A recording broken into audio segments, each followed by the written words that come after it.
तो आज हम देख रहे हैं यूनिवर्सिटी ऑफ कलकत्ता के polymer science and technology department की एक घोषणा। जी हाँ। ये पीएचडी प्रोग्राम के बारे में है और खास तौर पर रिसर्च एलिजिबिलिटी टेस्ट मतलब RET 2025 की डिटेल्स पर। बिल्कुल। हमारे पास ऑफिशियल नोटिफिकेशन है, एप्लीकेशन फॉर्म भी है। तो आज का मिशन है इसके जो जरूरी पॉइंट्स हैं उन्हें समझना। हाँ, खासकर उन लोगों के लिए जो अप्लाई करने का सोच रहे हैं। एग्जैक्टली। तो चलिए इसको ठीक से देखते हैं। हाँ, ये देखकर लगता है कि ये रिसर्च प्रोग्राम्स में एडमिशन का एक काफी स्ट्रक्चर्ड तरीका है। इसमें एलिजिबिलिटी से लेकर टेस्ट की जानकारी तक सब कुछ काफी साफ साफ बताया गया है। सही। देखते हैं इसमें क्या खास बातें हैं। बिल्कुल। तो एप्लीकेशन से ही शुरू करते हैं। ये PhD टेक प्रोग्राम है पॉलीमर साइंस एंड टेक्नोलॉजी में। जी। अप्लाई करने के लिए फॉर्म यूनिवर्सिटी के वेबसाइट से डाउनलोड करना होगा, caliuni.ac.in। हाँ, फिर उसे भरकर स्कैन करके डिपार्टमेंट का जो ईमेल एड्रेस दिया है उस पे भेजना है। हाँ, dcpst@calcuniv.ac.in। एक बहुत जरूरी बात, लास्ट डेट वो है 15 सितंबर 2025। इसका ध्यान रखना होगा।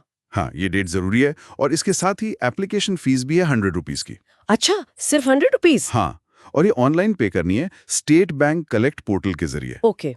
पेमेंट करते वक्त सही कैटेगरी चुनना जरूरी होगा, जैसे एजुकेशनल इंस्टीट्यूशन पेमेंट, फिर PhD कलकत्ता यूनिवर्सिटी वगैरह। और जो फीस डिपॉजिट की रसीद मिलेगी उसे एप्लीकेशन की सॉफ्ट कॉपी के साथ अटैच करना है। भूलना नहीं चाहिए ये स्टेप। सही कहा, ये छोटी छोटी चीजें रह जाती हैं कभी कभी। बिल्कुल। अच्छा, तो अब आते हैं एलिजिबिलिटी पर। कौन अप्लाई कर सकता है इस RET के लिए? हाँ, ये इंपॉर्टेंट है। तो जिनके पास बीटेक है, इसमें कुछ स्पेसिफिक रूल्स हैं वो देखने होंगे, या फिर किसी भी स्ट्रीम में इंजीनियरिंग की डिग्री है या MSc डिग्री है लेकिन उन्होंने नेट या गेट या MPhil क्लियर नहीं किया है। अच्छा, मतलब जिन्होंने ये नेशनल लेवल टेस्ट क्लियर नहीं किए। हाँ, उनके लिए ये RET है और मास्टर्स में कम से कम 55% मार्क्स होने चाहिए। यहाँ एक इंटरेस्टिंग पॉइंट ये भी है कि जिनके पास मास्टर ऑफ इंजीनियरिंग यानी ME या मास्टर ऑफ टेक्नोलॉजी MTech की डिग्री है, हाँ, उन्हें ये RET देने की जरूरत नहीं है। अरे वाह। हाँ, वो सीधे इंटरव्यू के लिए अप्लाई कर सकते हैं। अच्छा। ये अक्सर होता है, जिन डिग्रीज में रिसर्च का कंपोनेंट पहले ज्यादा होता है उन्हें एंट्रेंस से छूट मिल जाती है। Make sense. अच्छा, तो टेस्ट का क्या फॉर्मेट है? ये RET कितने मार्क्स का होगा? ये RET 75 मार्क्स का होगा। ओके, और सिलेबस? सिलेबस में रिसर्च मेथोडोलॉजी है और साथ में केमिस्ट्री, फिजिक्स और पॉलीमर साइंस एंड टेक्नोलॉजी के बेसिक्स। ओह, तो मतलब काफी ब्रॉड सिलेबस है। हाँ, बेसिक नॉलेज चेक होगी और जो ये रिटन टेस्ट क्लियर करेंगे उनका फिर एक इंटरव्यू भी होगा। अच्छा, इंटरव्यू भी है। कुल सीटें कितनी है? कुल 30 सीटें बताई गई हैं नोटिफिकेशन में। 30 सीट्स, ठीक है। हाँ, ये जो स्ट्रक्चर है रिटन टेस्ट और फिर इंटरव्यू, ये PhD एडमिशन्स के लिए काफी स्टैंडर्ड है। हाँ, लगता तो है। रिटन टेस्ट से आपकी एकेडमिक नॉलेज पता चलती है और इंटरव्यू से रिसर्च की समझ, आपका पोटेंशियल, सब्जेक्ट में कितनी दिलचस्पी है, वो सब देखा जाता है। दोनों ही जरूरी है मतलब। बिल्कुल। डेट से एक बार फिर से देख लेते हैं क्योंकि ये शेड्यूल तो बड़ा टाइट लग रहा है। हाँ, ये जरूर नोट कर लें। एप्लीकेशन की लास्ट डेट है 15 सितंबर 2025 जी। और रिटन टेस्ट RET उसके ठीक 2 दिन बाद 17 सितंबर 2025 दोपहर 3 बजे। बस 2 दिन का गैप। हाँ, और रिटन टेस्ट का रिजल्ट अगले ही दिन 18 सितंबर को आ जाएगा। वाओ, काफी तेज प्रोसेस है। और इंटरव्यू उसके भी अगले दिन 19 सितंबर 2025 दोपहर 12 बजे। मतलब अप्लाई करने के बाद सब कुछ एक हफ्ते के अंदर ही हो जाएगा। हाँ, बिल्कुल।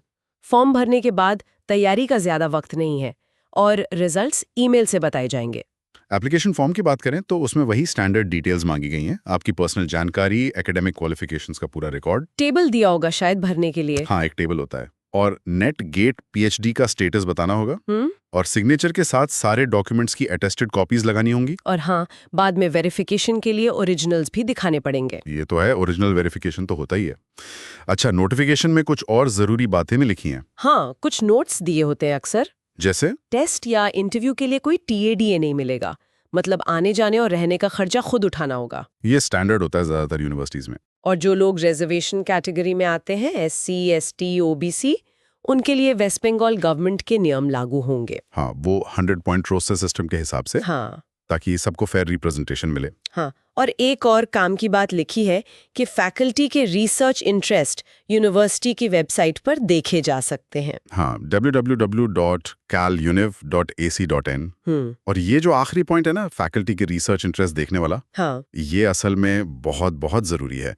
अक्सर क्या होता है कि एप्लीकेंट सिर्फ डेडलाइन और एलिजिबिलिटी क्राइटेरिया पर ही फोकस करते हैं। हाँ, बस फॉर्म भरना है, टेस्ट लेना है। बिल्कुल, लेकिन अप्लाई करने से पहले थोड़ा समय निकालकर ये देखना कि भाई डिपार्टमेंट में किस तरह का रिसर्च चल रहा है, क्या वो आपके इंटरेस्ट से मैच करता है।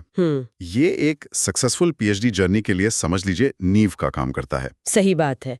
इससे शायद इंटरव्यू में भी मदद मिलती होगी। यकीनन, और अपना रिसर्च प्रपोजल या आइडिया अलाइन करने में भी। तो इस सब जानकारी का निचोड़ क्या है, मतलब क्या समझे हम इससे? देखिए, मोटा मोटा ये कि कलकत्ता यूनिवर्सिटी ने पॉलीमर साइंस में पीएचडी के लिए एक बहुत ही क्लियर, साफ सुथरा प्रोसेस बताया है। हाँ, एकदम स्टेप बाय स्टेप। कौन अप्लाई कर सकता है, कैसे अप्लाई करना है, फीस कितनी है, कब टेस्ट होगा, इंटरव्यू कब होगा, सब कुछ डिफाइंड है। तो जो भी इंटरेस्टेड है उन्हें ये सारी डिटेल्स ध्यान से देखनी होंगी, खासकर वो टाइट डेडलाइंस। बिल्कुल सही कहा। और डेडलाइंस और एलिजिबिलिटी के अलावा मेरी सलाह यही रहेगी कि जो पोटेंशियल एप्लीकेंट्स हैं वो थोड़ा वक्त निकालकर फैकल्टी प्रोफाइल्स और उनके रिसर्च इंटरेस्ट जरूर देखें। ये सोचना कि मेरा रिसर्च आइडिया यहाँ के काम से कैसे जुड़ सकता है, ये सिर्फ एप्लीकेशन प्रोसेस का हिस्सा नहीं है, बल्कि आगे के लिए भी जरूरी है। हाँ, ये आपके रिसर्च की दिशा तय करने में भी बहुत मददगार हो सकता है।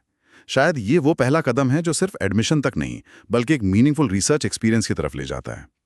इस पर जरूर सोचना चाहिए।